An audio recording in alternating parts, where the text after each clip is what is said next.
Following a stellar breakout season, Reacher cooled a few degrees during its sophomore effort, losing some of the charm that made Alan Ritchson's first outing so special.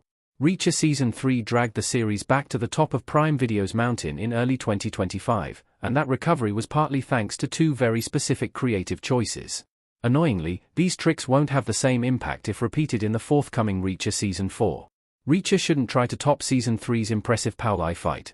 Reacher Season 3 broke away from past seasons by introducing a villain who could match Jack's raw physicality. Powlai added a new dimension, or three, to the standard Reacher formula, and their climactic fight was well worth waiting for, easily a highlight of Prime Video's entire adaptation so far. After Season 1's villains were relatively small-time in scale and Season 2's tasted defeat a little too easily, Reacher vs. Powlai offered a needed change of gear. Gone Tomorrow, the Lee Child book Reacher Season 4 is based on, doesn't have another Paulie-esque figure for Ritchson to pummel. Given the success of Season 3's epic fight sequence, however, the natural temptation would be to plan something bigger, better, more ambitious and more violent, using even more locations, props and weapons. Alan Ritchson has suggested as much, teasing Reacher's best fight ever for Season 4. That would be a mistake. The last thing Reacher needs is to enter a game of one-upsmanship with itself, because there will inevitably come a day, perhaps even as soon as Season 4, when it falls short. Reacher Season 4 should instead look to deliver the same intensity of action, but from an entirely different perspective. For example, Gone Tomorrow contains a thrilling knife fight, and while it's nothing like Season 3's Powlai battle, the sequence could serve as the action centerpiece for Reacher's upcoming season in exactly the same way. Reacher Season 4's romance can't end the same way Susan Duffy's did.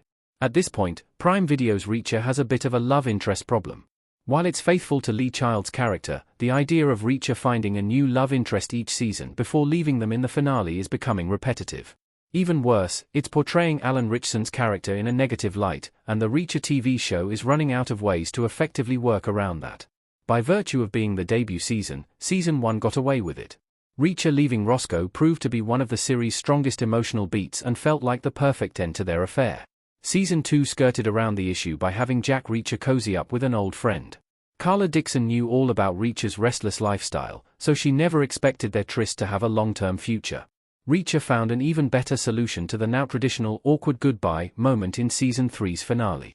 Having struck up a romance with Susan Duffy, Reacher Season 3 ended with Duffy giving the "I'm not looking for anything serious" speech, leaving Reacher equal parts surprised and relieved. Duffy dumping Reacher cleverly subverted the show's breakup trend in a way that avoided tarnishing the reputation of Ritchson's hulking protagonist.